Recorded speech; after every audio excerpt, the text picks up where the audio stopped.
In 1939, America was broken. 10 years into the worst economic depression in human history, 20% of Americans were unemployed. Families were standing in bread lines. Farmers were losing their land. Banks were failing. The greatest nation on earth, the country that had built railroads across a continent and skyscrapers into the clouds, was on its knees. Children were going to school hungry. Men who had worked their entire lives were selling apples on street corners just to survive.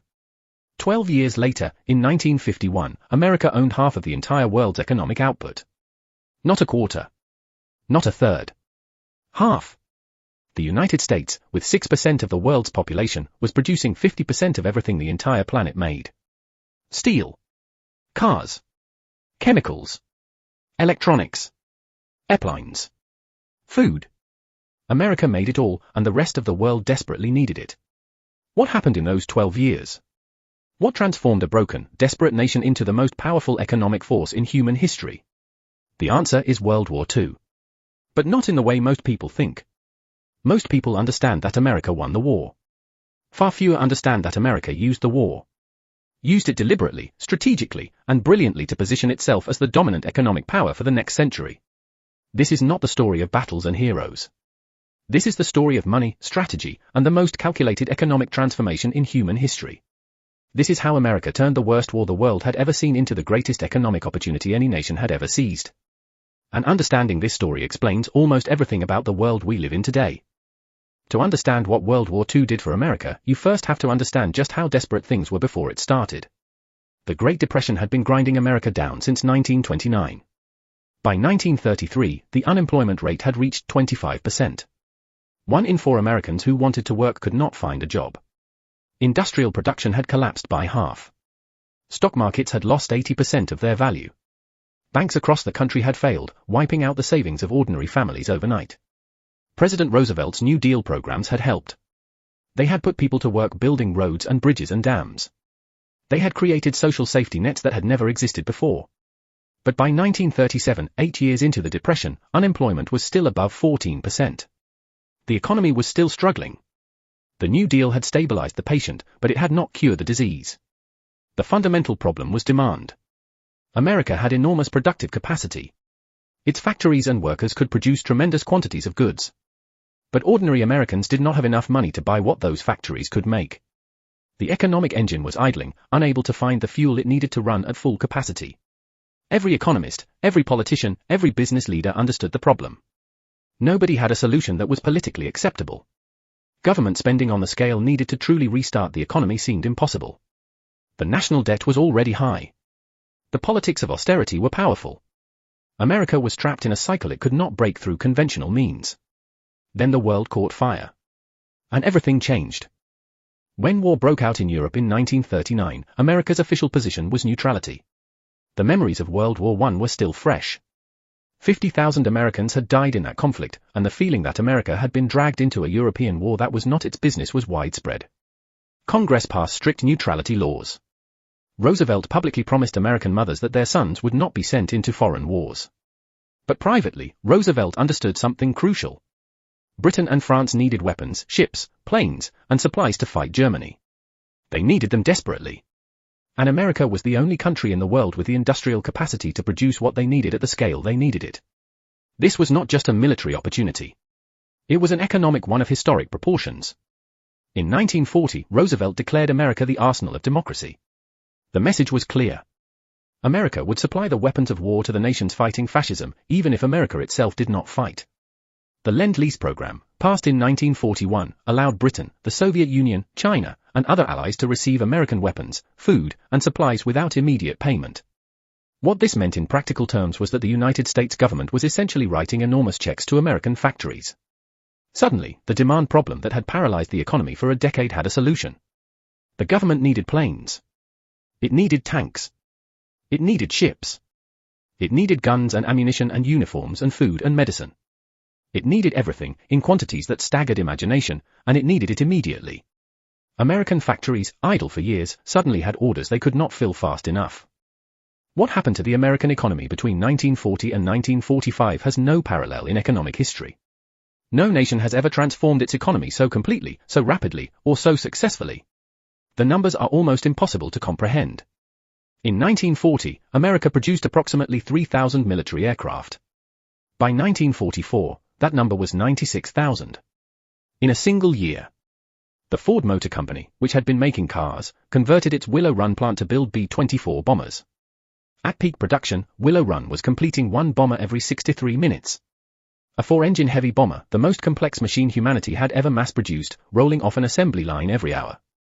Shipyards that had been struggling to find work before the war were building Liberty cargo ships in an average of 42 days each. By the end of the war, America had built over 2,700 of these ships. Henry Kaiser, a construction magnate with no shipbuilding experience, applied assembly line techniques to shipbuilding and shattered every production record in maritime history. Unemployment, which had been above 14% in 1940, dropped to 1% by 1944. 1%. Not because the unemployed had given up looking for work, but because there was more work available than there were workers to do it. Women who had never worked in factories were operating heavy machinery and welding steel. Teenagers were working alongside grandparents.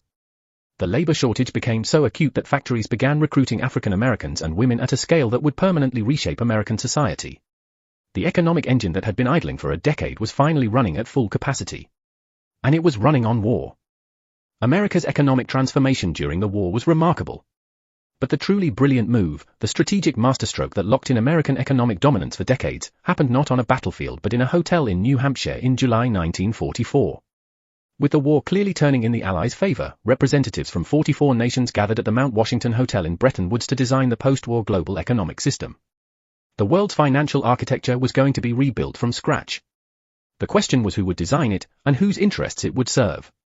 The American delegation, led by Treasury official Harry Dexter White, arrived with a clear agenda. They wanted the US dollar to become the world's reserve currency. The currency that all international trade would be conducted in. The currency that every nation would need to hold in reserve.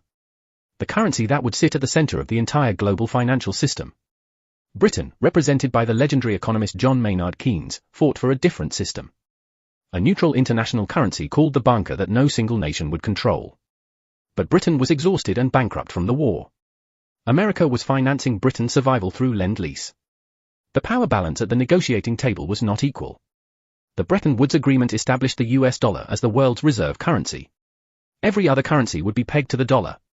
The dollar itself would be pegged to gold at $35 per ounce. America, which held 2/3 of the world's gold reserves at the time, had essentially made its currency the foundation of the entire global economy. It was the greatest financial coup in history.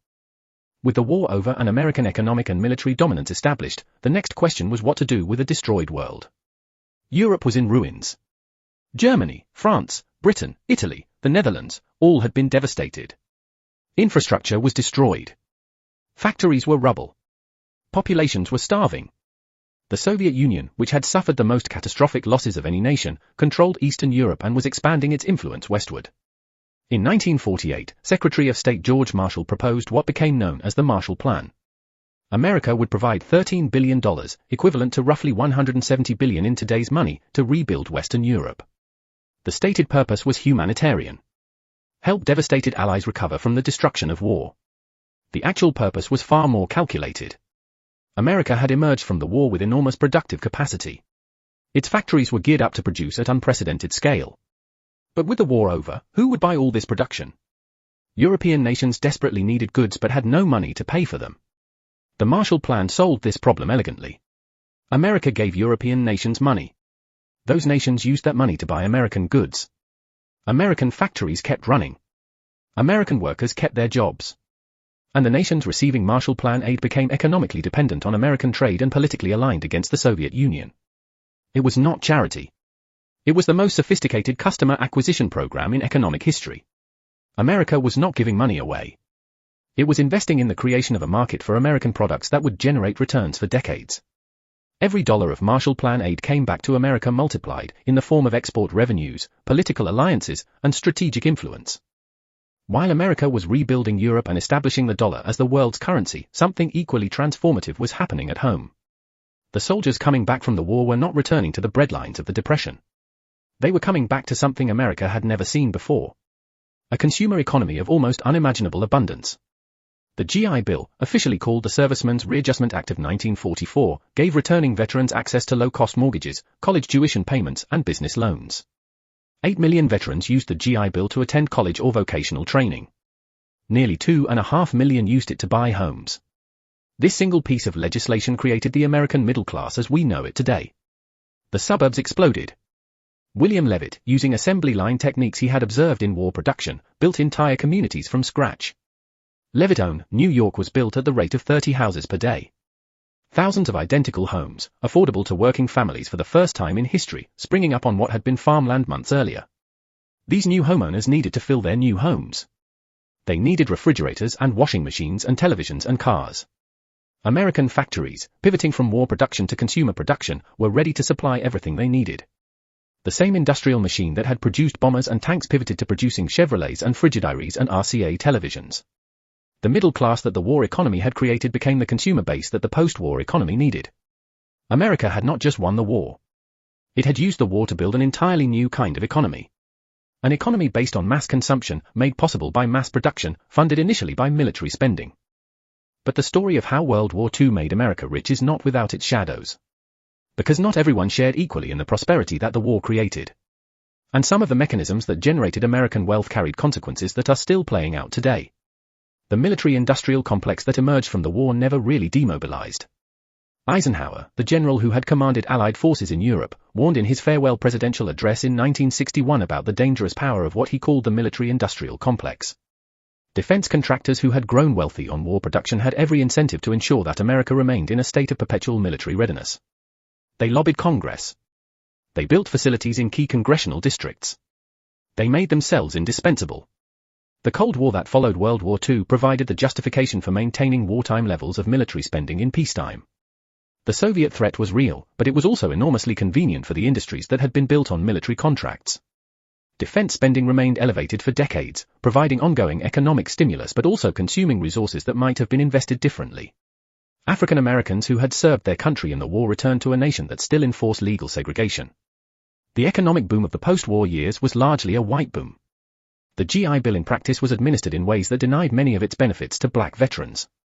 The suburbs that the housing boom created were explicitly segregated. The wealth that the post-war economy generated flowed disproportionately to white Americans, creating racial wealth gaps that persist to this day.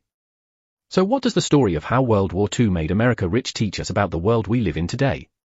Because this history is not just interesting. It is directly relevant to understanding the present.